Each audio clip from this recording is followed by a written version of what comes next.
छोड़ सतगुरु रामपाल जी परमेश्वर जी की जय हो। भाई और बहनों, पुस्तक धरती ऊपर स्वर्ग, इस पर वीडियो बनाने की श्रृंखला जारी है। इसी श्रृंखला में आज हमारा ये 5वें नंबर का वीडियो है। पिछले वीडियो में आप जी ने अध्यात्म के विषय में बहुत कुछ अच्छे से जाना और समझा है, और किस प्रकार से भक्ति मार्ग में व्यर्थ की सामाजिक परंपराएं, रीति रिवाज, कुरीतियाँ बाधक बनती हैं, वो भी हमने पढ़ा और समझा।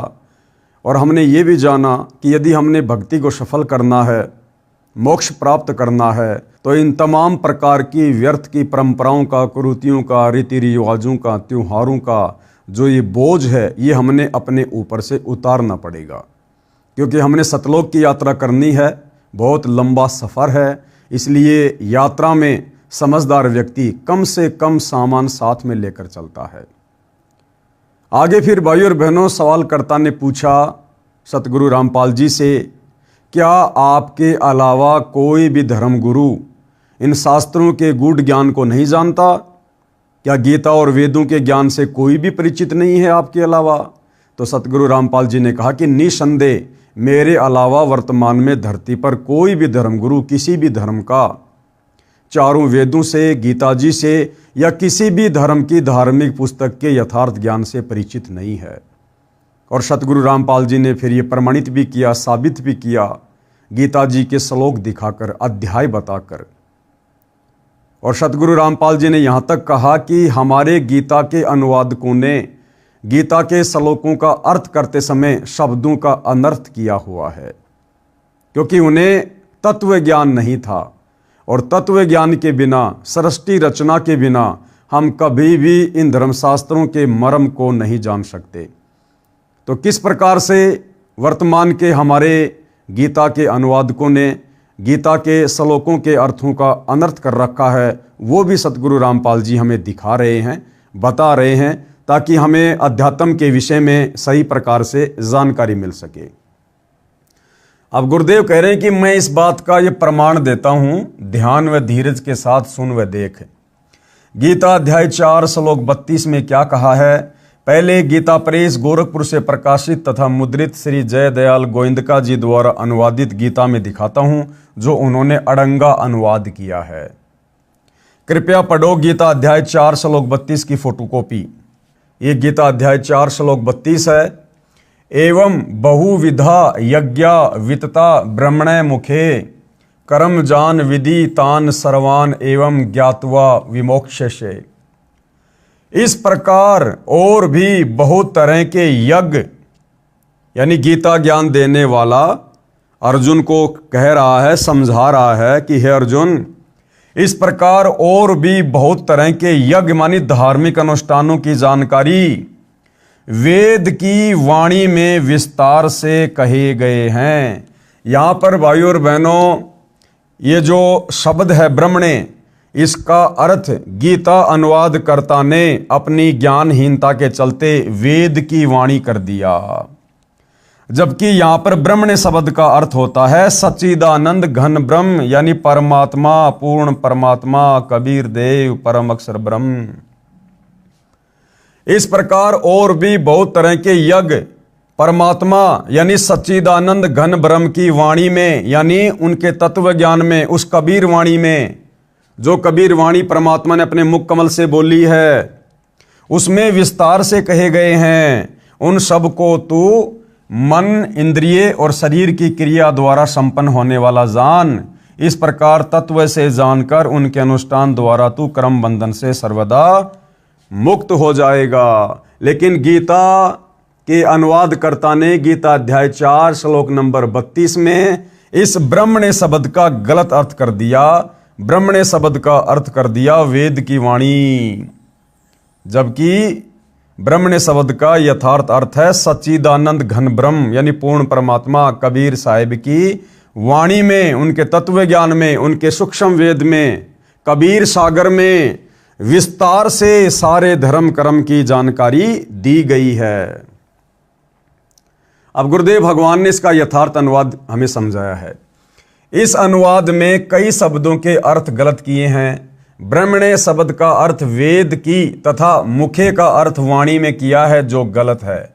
गीता अध्याय 17 श्लोक 23 में भी ब्रह्मणे शब्द है, वहां इसी अनुवादक ने अर्थ ठीक किया है। ब्रह्मणे का अर्थ सच्चिदानंद घन ब्रह्म किया है।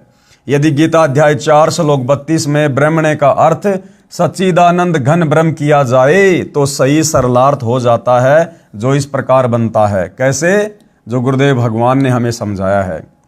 परमेश्वर सबसे ऊपर के लोक में निवास करता है, वहां से चलकर पृथ्वी पर आता है। यथार्थ अध्यात्म ज्ञान यानी तत्व ज्ञान अपने मुख कमल से बोली वाणी में बताता है। अगर वेद की वाणियों में ही कंप्लीट अध्यात्म होता, तत्व ज्ञान होता, तो कबीर परमेश्वर को शतलोक से चलकर पृथ्वी पर प्रकट होकर अपने मुख कमल से तत्व ज्ञान के माध्यम से धर्म कर्म की जानकारी देने की आवश्यकता नहीं थी। तो वो परमात्मा यथार्थ अध्यात्म ज्ञान यानी तत्व ज्ञान, सूक्ष्म ज्ञान अपने मुख कमल से बोली वाणी में बताता है। एवं इस प्रकार बहुविधा बहुत प्रकार के यज्ञामानी धार्मिक अनुष्ठानों यानी यज्ञों पूजाओं का ज्ञान ब्रह्मणे यानी सच्चिदानंद घन ब्रह्म यानी परम अक्षर ब्रह्म के मुखे यानी मुख कमल से उच्चारित वाणी में यानी तत्व ज्ञान में विस्तार से कहा है। उन सब को कार्य करते करते किया जा सकता है, ऐसा जान।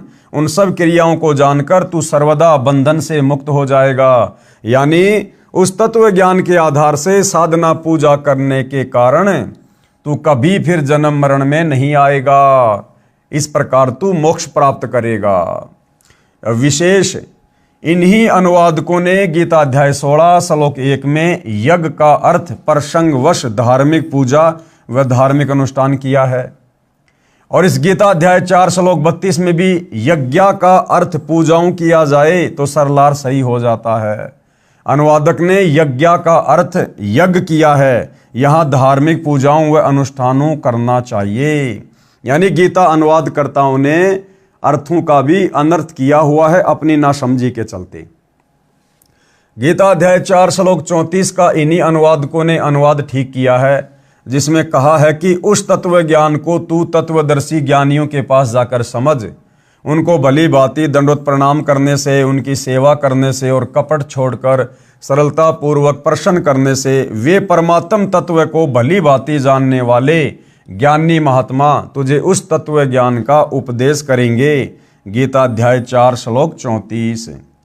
कृपया पढ़िए गीता अध्याय 17 श्लोक 23 की फोटोकॉपी, जिसमें ब्रह्मणे का अर्थ सच्चिदानंद घन ब्रह्म किया है। यानी जिस अनुवादकर्ता ने ब्रह्मणे शब्द का गलत अर्थ गीता अध्याय 4 श्लोक 32 में कर दिया, उसी ब्रह्मणे शब्द का सही अर्थ उसने गीता अध्याय 17 श्लोक नंबर 23 में सही किया है।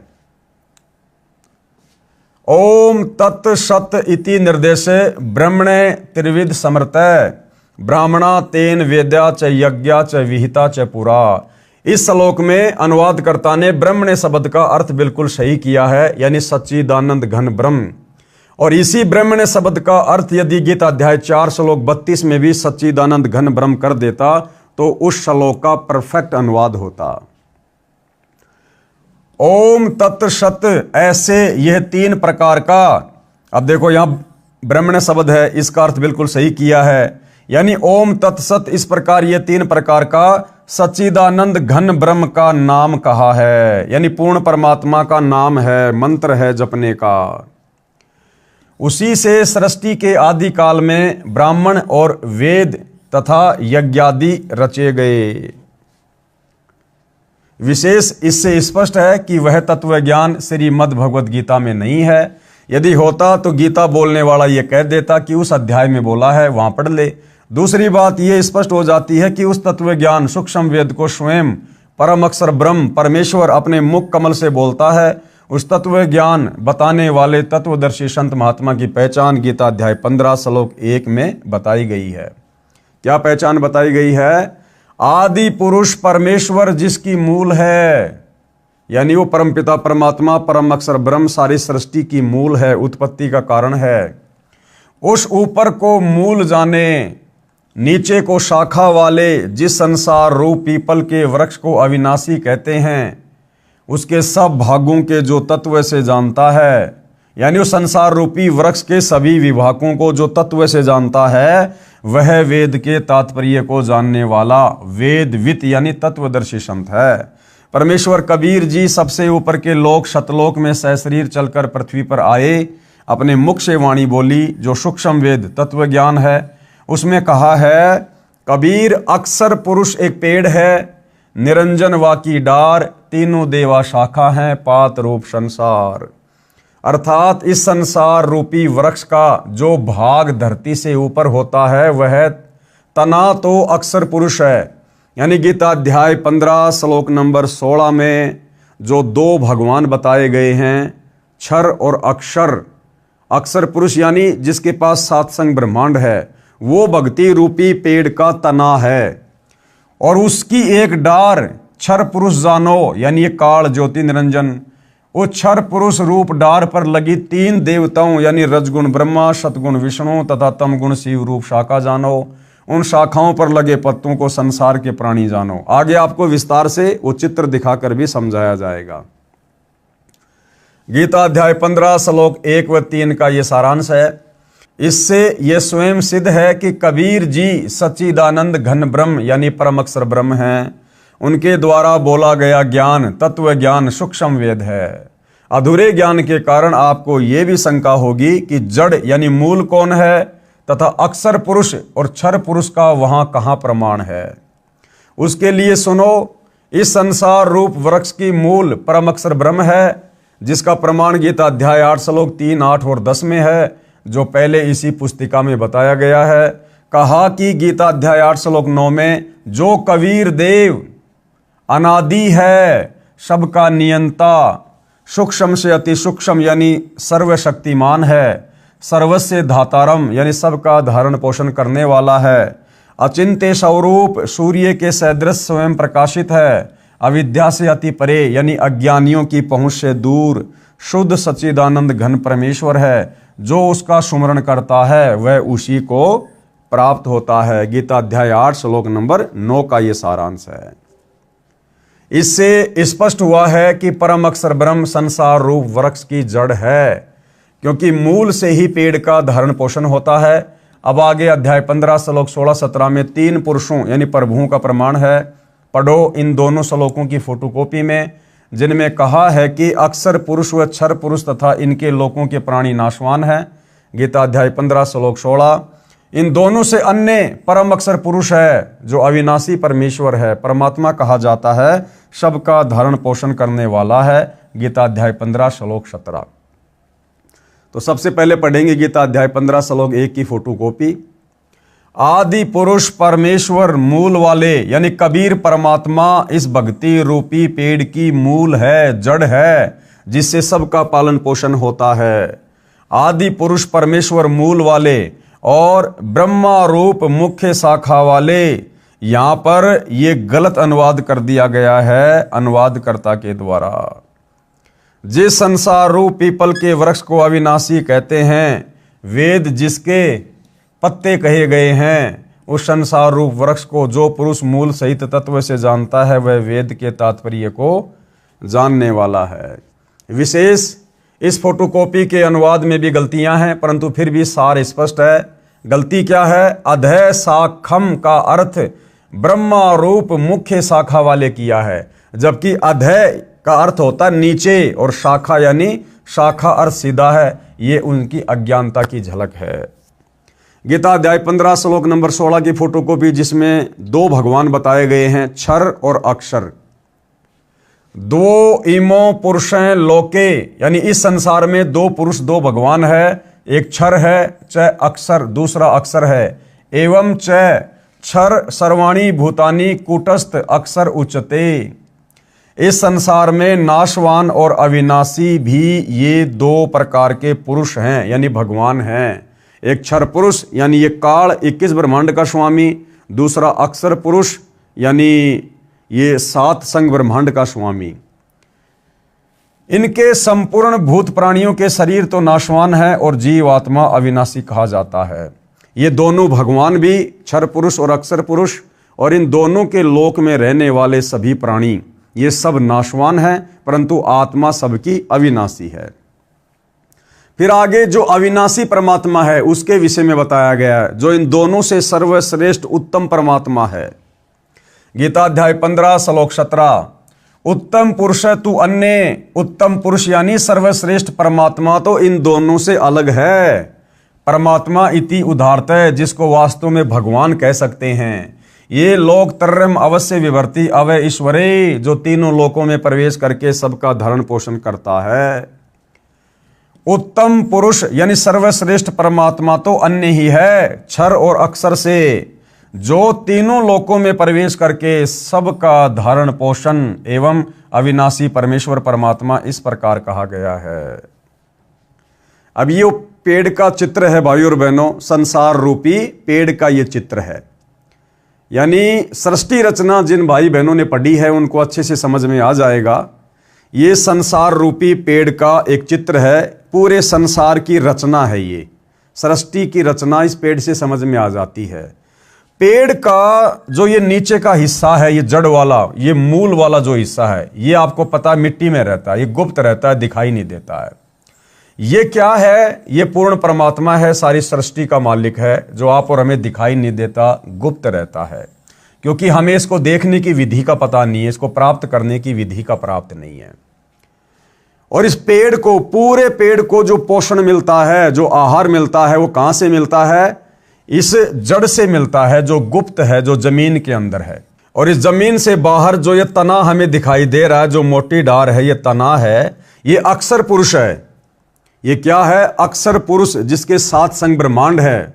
तो अक्षर पुरुष का भी पालन पोषण कौन कर रहा है?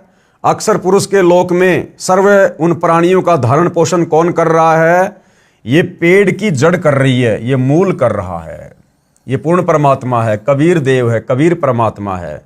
तो अक्षर पुरुष ये तना समझो, इस पेड़ का जो ये तना है, जो मोटी डार है, ये अक्षर पुरुष है, सात संग ब्रह्मांड का स्वामी है। अक्षर पुरुष एक पेड़ है, निरंजन वाकी डार।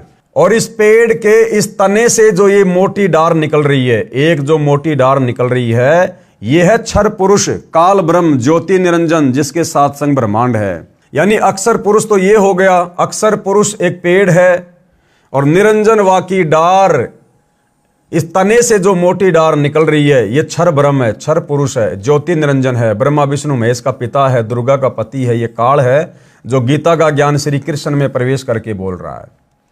तो इसका पालन पोषण भी कौन कर रहा है? इसी जड़ से हो रहा है। और ये जो मोटी डार है, काल है, ब्रह्म है, इस ब्रह्म से आगे तीन टहनियां निकल रही हैं, रजगुण ब्रह्मा, सतगुण विष्णु और तमगुण शिव जी। ये ब्रह्मा विष्णु महेश इस काल के पुत्र हैं, जो तीन टहनियां हैं। तो ब्रह्मा विष्णु महेश का और इनके लोकों में जितने प्राणी हैं, उनका पालन पोषण भी इसी जड़ से हो रहा है। इसी भक्ति रूपी पेड़ की जो मूल है, जो जड़ है, जो हमें दिखाई नहीं देता, ये कबीर भगवान, जो तीनों लोकों में प्रवेश करके सबका धारण पोषण करता है। और ब्रह्मा विष्णु महेश के बाद ये जो पेड़ के जो पत्ते हैं, ये है पात रूप संसार। ये आप और हम हैं भाई और बहनों, सभी जीवात्माएं, 184 खानियों में पड़े हुए प्राणी, हम इंसान, स्त्री या पुरुष, जीव जंतु जो भी हैं। तो ब्रह्मा विष्णु महेश के माध्यम से फिर ये खुराक आप और हमारे तक पहुंचती है, पात रूप संसार तक पहुंचती है। तो भक्ति रूपी पेड़ का, संसार रूपी पेड़ का पालन पोषण कौन कर रहा है? कबीर भगवान कर रहा है, जो गुप्त है, जो सतलोक में बैठा है, वहां बैठकर सबका पालन पोषण करता है। तो ये भक्ति रूपी पेड़ है, जिससे आपको सारी बातें समझ में आएंगी। अक्षर पुरुष एक पेड़ है, और निरंजन वाकी डार, फिर तीनों देवा शाखा हैं, और फिर पात रूप संसार। तो ये संसार रूपी पेड़ की ये जो आपको फोटोकॉपी दिखाई जा रही है, इसको वही बताएगा जो तत्वदर्शी संत होगा। ये तत्वदर्शी संत की पहचान बताई है गीता जी में, कि जो महापुरुष संसार रूपी इस वृक्ष की, पेड़ की उत्पत्ति को सही सही से बता देगा कि भैया इस पेड़ की मूल कौन है, जड़ कौन है, जो पूरे पेड़ को पोषण देती है, ये कबीर साहिब है। फिर इस पेड़ से बाहर, इस मूल से बाहर जो ये मोटा, जो ये तना है, ये कौन है? अक्षर पुरुष है। फिर इस अक्षर पुरुष से जो एक मोटी डार निकल रही है, ये कौन है? ये काल ब्रह्म है, ज्योति निरंजन है। फिर इस मोटी डार से आगे जो 3 टहनियां हैं, ये कौन है? ये ब्रह्मा विष्णु महेश है।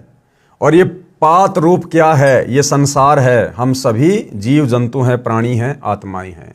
तो जो इसको सही प्रकार से बता देगा, इस कंप्लीट सृष्टि रचना को बता देगा, संसार रूपी पेड़ के सभी भागों को जो सही प्रकार से बता देगा, वो कौन होगा? तत्वदर्शी संत होगा।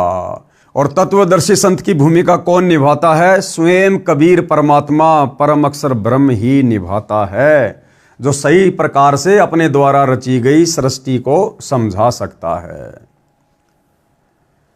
आगे फिर किसी ने सवाल किया, आम हिंदू के मन में यह धारणा है कि संत रामपाल जी ब्रह्मा जी, श्री विष्णु जी व शिव जी की भक्ति छुड़वाते हैं, आप क्या कहोगे? तो गुरुदेव भगवान ने क्या उत्तर दिया?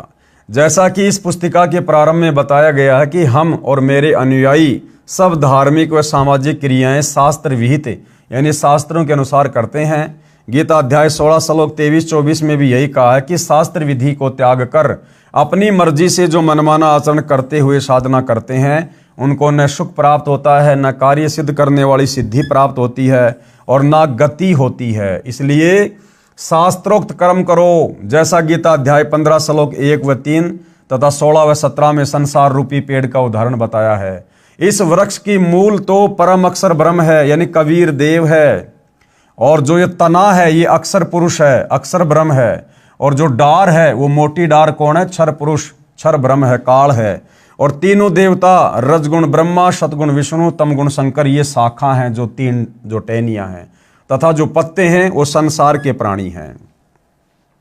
दास रामपाल दास ब्रह्मा विष्णु तथा शिवजी व देवी देवताओं का सम्मान करता है तथा धार्मिक कर्म शास्त्रोक्त करता है और करवाता है। इसी क्रम में भक्ति की विधि शास्त्रोक्त करनी होती है।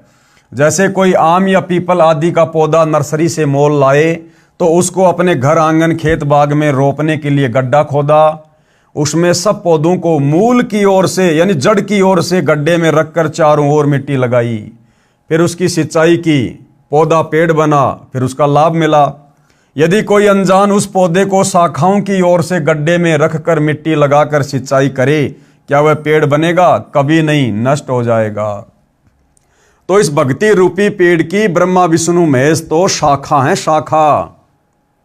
हमने शाखाओं की पूजा नहीं करनी, पूजा हमने पेड़ के जड़ की करनी है, सिंचाई पेड़ की जड़ की करनी है, जिससे पूरे वृक्ष को पोषण मिलेगा। लेकिन हम नादानी में क्या कर रहे हैं?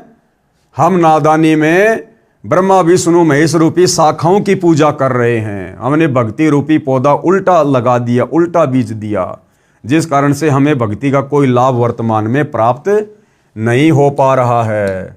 ठीक इसी प्रकार हम शास्त्रों में बताए अनुसार भक्ति रूपी पौधा रोपते यानी लगाते हैं, जो शास्त्र विधि अनुसार है, लाभदायक है। यानी गीता अध्याय 3 श्लोक 14 और 15 में भी स्पष्ट किया है कि अविनाशी परमात्मा यानी परम अक्षर ब्रह्म जो धार्मिक अनुष्ठानों में यानी यज्ञों में प्रतिष्ठित है, अर्थात उसी को इष्ट मानकर धार्मिक अनुष्ठान पूजाएं यज्ञ आदि करने चाहिए। कृपया देखिए सीधा तथा उल्टा बीजा रोपा हुआ भक्ति रूपी पौधे के चित्र तथा पढ़े गीता अध्याय 3 श्लोक 14-15 की फोटोकॉपी। अब ये देखिएगा भाइयों और बहनों, इस भक्ति मार्ग को अच्छे से समझने के लिए आप और हमने किस प्रकार से भक्ति साधना करनी चाहिए। ये जो आपको पौधा दिखाया गया है, ये शास्त्र विरुद्ध साधना का है।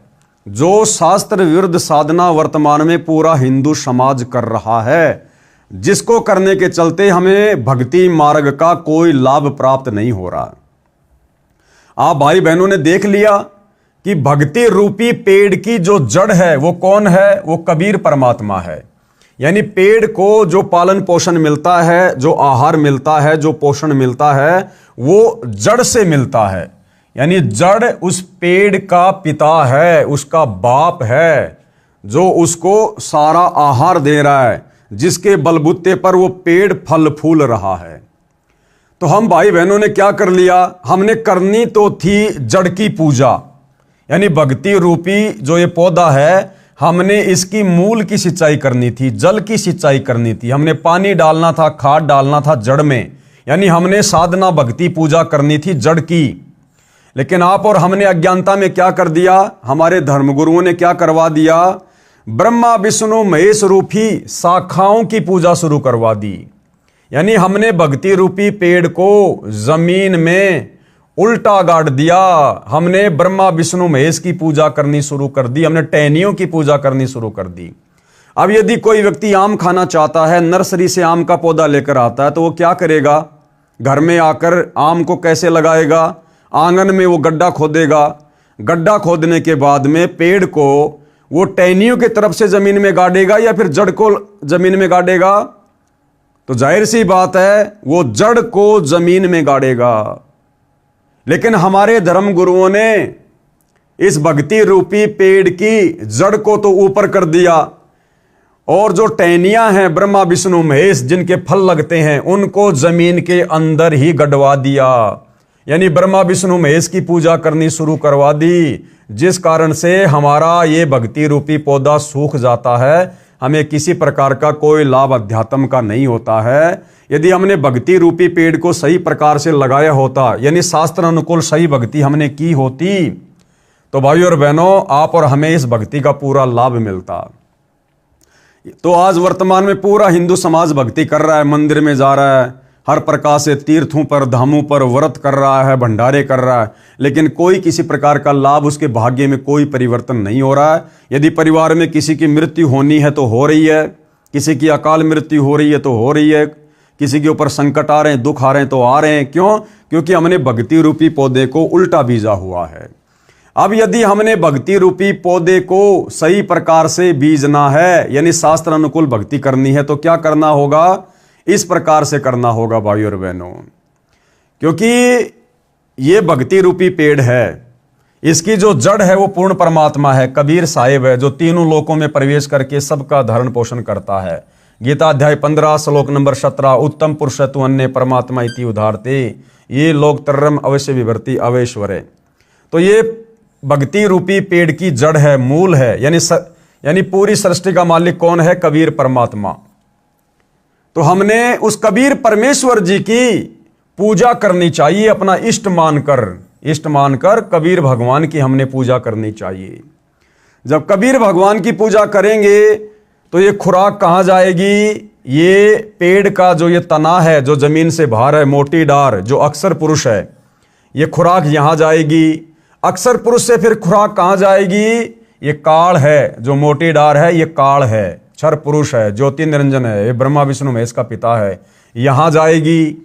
और फिर इस डार से, यानी इस काल ब्रह्म से फिर ये भक्ति रूपी खुराक कहां जाएगी, इस मोटी डार से जो 3 टहनियां निकल रही हैं, रजगुण ब्रह्मा, सतगुण विष्णु, तमोगुण शिव जी, इन तीनों देवताओं के पास हमारा संस्कार जाएगा। क्यों? क्योंकि हमने पूजा किसकी की, पूर्ण परमात्मा कबीर साहिब की हमने पूजा की, शास्त्र विधि अनुसार हमने पूजा की, इष्ट मानकर। तो हमारे संस्कार बनेंगे, फिर हमारे संस्कार परमात्मा ऐसे भेजेगा अक्षर पुरुष के माध्यम से, फिर ये इस काल के पास आएंगे, काल से फिर हमारे संस्कार ब्रह्मा विष्णु महेश के पास आएंगे, और फिर इन्हीं टहनियों के फिर फल लगेंगे, और फिर हम पात रूप संसार, हम फिर इसका आनंद भोगेंगे, यानी भक्ति का लाभ उठाएंगे। तो हमने पूजा तो करनी चाहिए थी पूर्ण परमात्मा कबीर साहब को इष्ट मानकर, और हमारे नादान धर्म गुरुओं ने हमारे से पूजा शुरू करवा दी ब्रह्मा विष्णु महेश की 3 शाखाओं की। और यदि हम इन 3 शाखाओं को, जिनके फल लगते हैं, यदि हम इनको जमीन में गाड़ देंगे और सोचेंगे इसके आम लगेंगे, कभी नहीं लगेंगे, ये पेड़ हमारा सूख जाएगा। तो हमने इस प्रकार से शास्त्र अनुकूल साधना करनी पड़ेगी भाई और बहनों, तब जाकर हम अध्यात्म का लाभ उठाएंगे, हमारी मुक्ति होगी। गीता अध्याय 3 श्लोक 14-15 की फोटोकॉपी। संपूर्ण प्राणी अन्न से उत्पन्न होते हैं, यानी अन्न खाकर ही हम जिंदा रहते हैं। अन्न की उत्पत्ति वृष्टि से, यानी वर्षा से होती है, और वृष्टि किससे होती है, यज्ञ करने से होती है, और यज्ञ विहित कर्मों से उत्पन्न होने वाले हैं। विहित कर्म यानी शास्त्र अनुकूल साधना करने से। यहां पर ये वेद लिख दी है यहां पर, जो कि ये गलत है। और वेद को अविनाशी परमात्मा से उत्पन्न हुआ जान, वेद नहीं, ये ब्रह्म है, ब्रह्म काल, ब्रह्मो उद्दम। इससे सिद्ध होता है कि सर्वव्यापी परम अक्षर ब्रह्म परमात्मा सदा ही यज्ञ में प्रतिष्ठित रहता है। तो जब हम उस कबीर परमात्मा को इष्ट मानकर भक्ति पूजा करेंगे तो हमारे संस्कार बनेंगे, फिर वो संस्कार आप और हमारे पास में ब्रह्मा विष्णु महेश के माध्यम से आएंगे।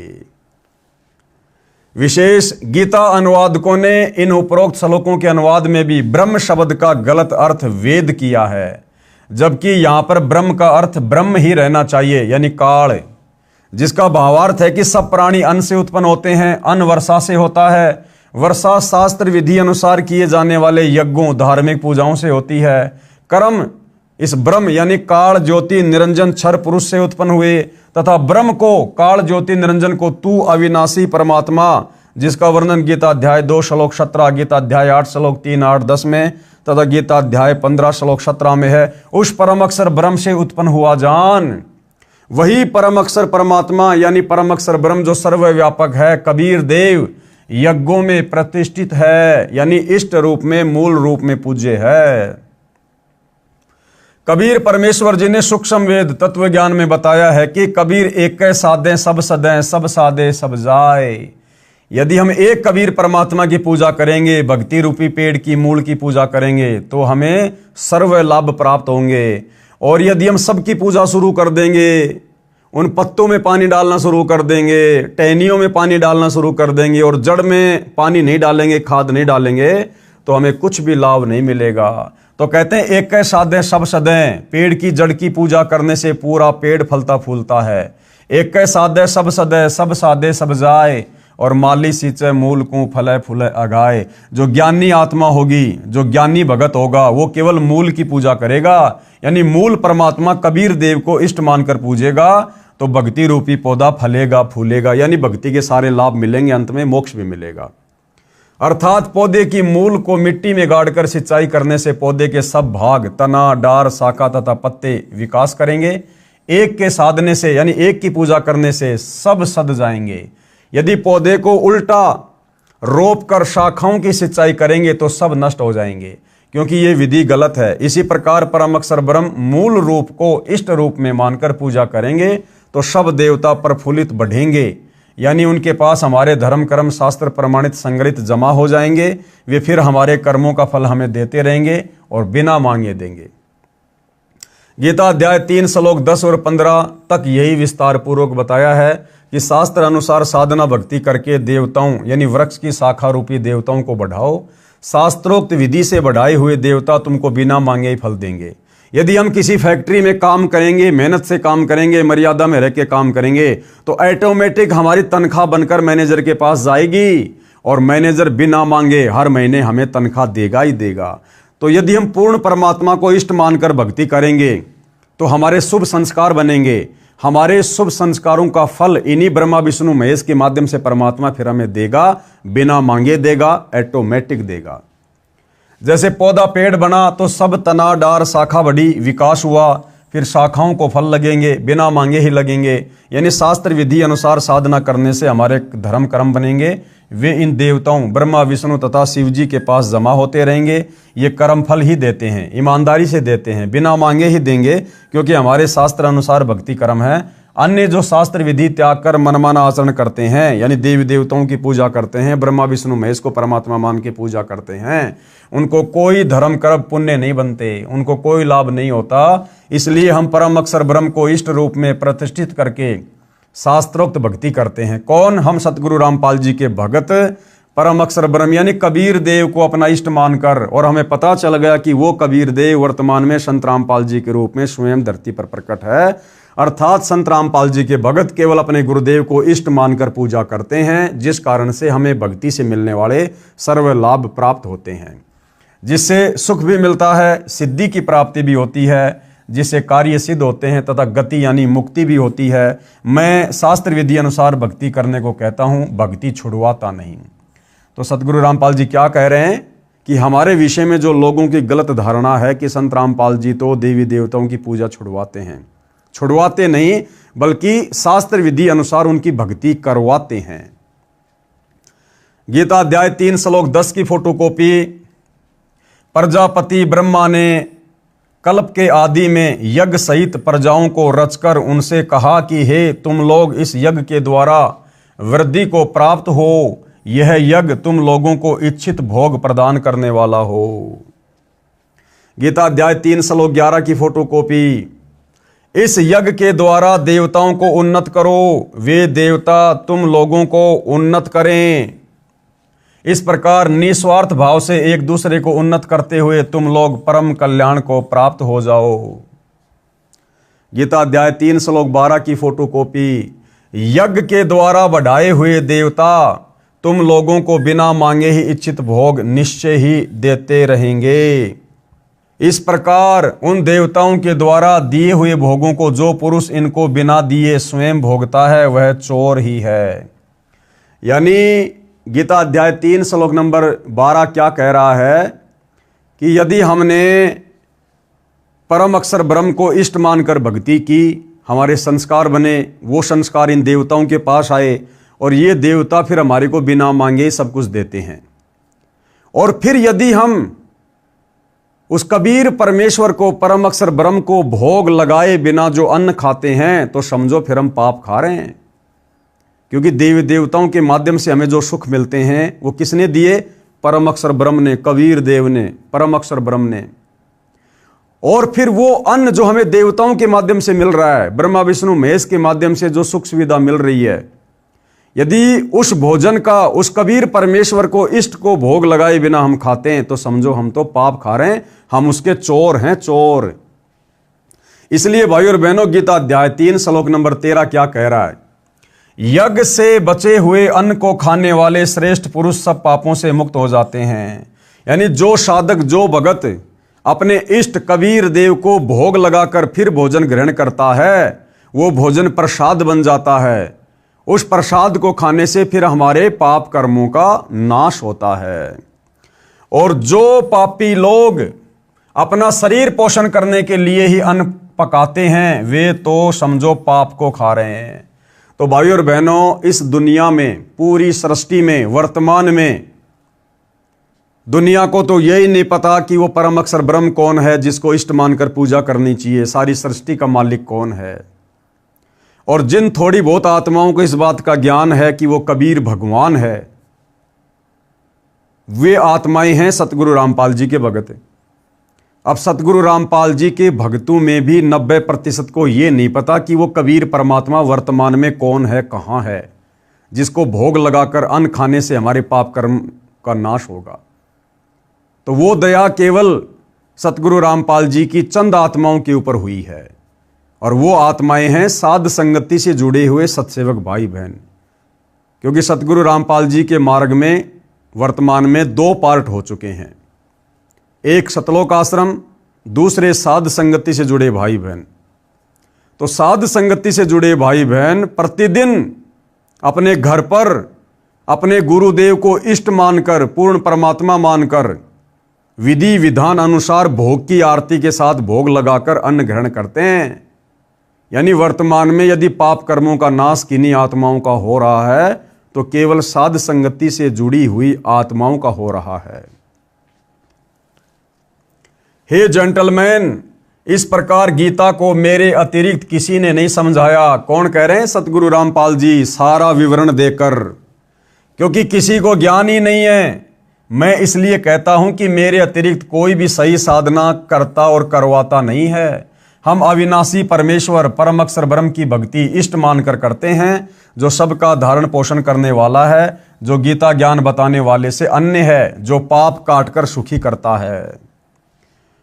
उल्टे लटके संसार रूप वृक्ष के चित्र को तथा उल्टे सीधे भक्ति रूपी पौधों के चित्रों को ध्यान से देखो, सब आसानी से समझ आ जाता है। विश्व के मानव से अनुरोध करता हूं कि सारा जहान इसी परमेश्वर की शरण में आए और परम शांति यानी पूर्ण मोक्ष को तथा सनातन परम धाम यानी सत्यलोक को प्राप्त करके सदा सुखी रहे। अधिक जानकारी के लिए निम्न संपर्क सूत्रों पर संपर्क करें। इस पुस्तिका को या अन्य पुस्तक ज्ञान गंगा, गीता तेरा ज्ञान अमृत व जीने की राह आदि को निःशुल्क मंगवाएं। SMS में अपना पूरा पता, फोन नंबर लिखें, पुस्तक आपके घर पहुंच जाएगी। एक बार में एक पुस्तक के लिए SMS करना होगा, एक से अधिक एक SMS पर नहीं भेजी जाएगी। एक पढ़ो फिर दूसरी निःशुल्क मंगाओ। प्रचार प्रसार समिति बरवाड़ा, संपर्क सूत्र ये इनके मोबाइल नंबर हैं। धन्यवाद। सर्व मानव समाज का शुभ चिंतक रामपाल दास, शतलोक आश्रम बरवाड़ा, जिला हिसार, हरियाणा, भारत। तो भाइयों और बहनों, धरती ऊपर स्वर्ग पुस्तक पर वीडियो बनाने की श्रृंखला आज समाप्त हुई, क्योंकि ये छोटी छोटी पुस्तकें हैं, कोई 50 पेज की है, कोई 100 पेज की है, कोई 60 पेज की है। तो हम भगत भाई बहनों ने जो ये वीडियो बनाने की श्रृंखला शुरू की है, हमारा मकसद यही है कि हम भक्ति से दूर बैठे समाज को भी एक संदेशा दें, क्योंकि परमात्मा स्वयं संत रामपाल जी के रूप में धरती पर आए हुए हैं, प्रकट हैं, विद्यमान है। हम उनसे उपदेश लेकर सत भक्ति करके आत्मा का कल्याण करवा सकते हैं। जब तक इस गंदे लोक में रहेंगे, हमें सर्व सुख परमात्मा की मर्यादित भक्ति करने से मिलते रहेंगे।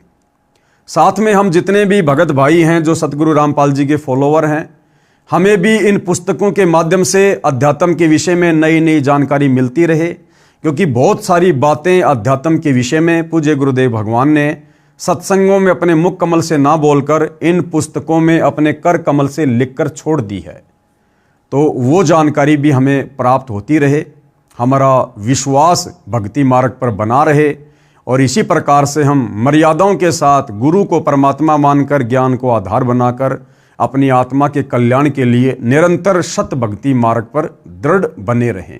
तो भाइयों और बहनों, आज इस पुस्तक के ऊपर वीडियो बनाने की श्रृंखला समाप्त हुई। अगली जो पुस्तक है उसका नाम है मानवता का हास तथा विकास।